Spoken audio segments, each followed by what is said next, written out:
Yung nakakalungkot na baka hindi na tayo dun hindi na natin maabot yung part 100 ng job. Ano yung pinakamamimiss mo?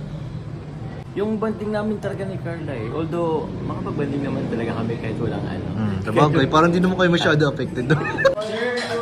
Anong kinakanta mo, bro? Before I let you go. Oh, bakit? Bakit? Maganda kasi. So, andito po si Kalingap Jomar, guys. So, syempre, tatanungin din po natin siya at about dito sa sa nababalitaan natin na baka possible na matigil yung mga love team ni Kalingap Rob. And syempre, alamin din natin kung ano yung magiging reaction niya kung sakaling magkatotoo ito.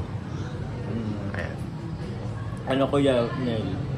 Actually, nung naano ko yun, parang nakalungkot kasi tawag niyan, natitigil yung love team. Tsaka parang kasi Kuya Nel, di ba? Ilan na ba tayo? Part ano na ba ang jump? Nasa 93? 93. Oh, So 90. parang konting kibuto lang sa parang ganun. Di magwa 100 na, part 100. Pero yung nakakalungkot na baka hindi na tayo dun hindi na natin maabot yung part 100 ng job. So yun, siguro mangyari na lang nito. Siguro lalabas na lang kami or tayo kasama si Carla pero wala nang vlog. Yun. Anong ma-feel mo? Siyempre malungkot Kuya, malungkot talaga. Kasi wala man tayong magagawa. And rin kasi, naintindihan ko naman kung sakaling may mag-decision yun, lakaling nga para. Kasi sa lahat na nangyari din kasi, kaya naintindihan ko si Kalinga Parab. Yun, paano po ba?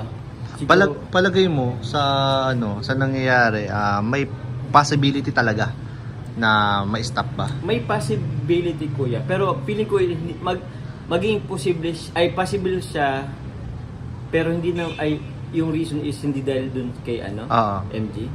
Hindi naman siguro dun yung rason. Feeling ko mas may deeper din kasi yung reason kung bakit ito. Ayan. Pero yung kay MG lang yung makagago pa, ang babaw lang. Hindi naman talaga yun yung reason. Hindi naman siya yung reason. Ang babaw lang nung niya. Parang So pwede ring maging reason is yung pwedeng parang rebranding,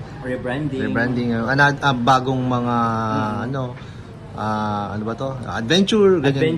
Tsaka siguro, feeling ko din, ito iniisip ko din, bukod sa adventure, syempre rebranding, siguro yung community kasi ang napapansin ko si Kuya Nel is, nagkakaaway-away. Oo, nagkakabangga-banggaan.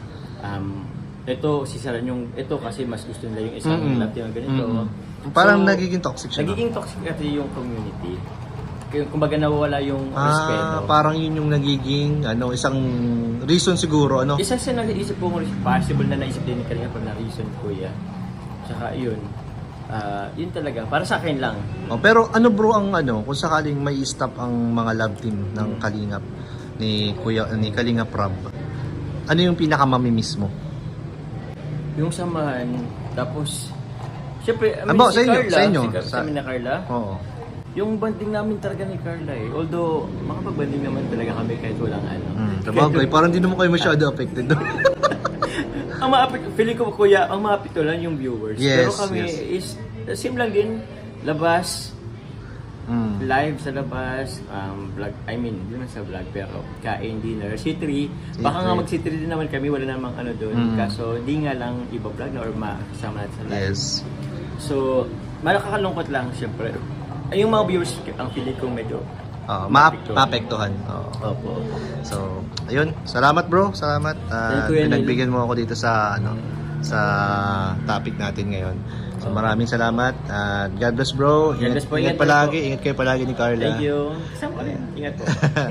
Salamat.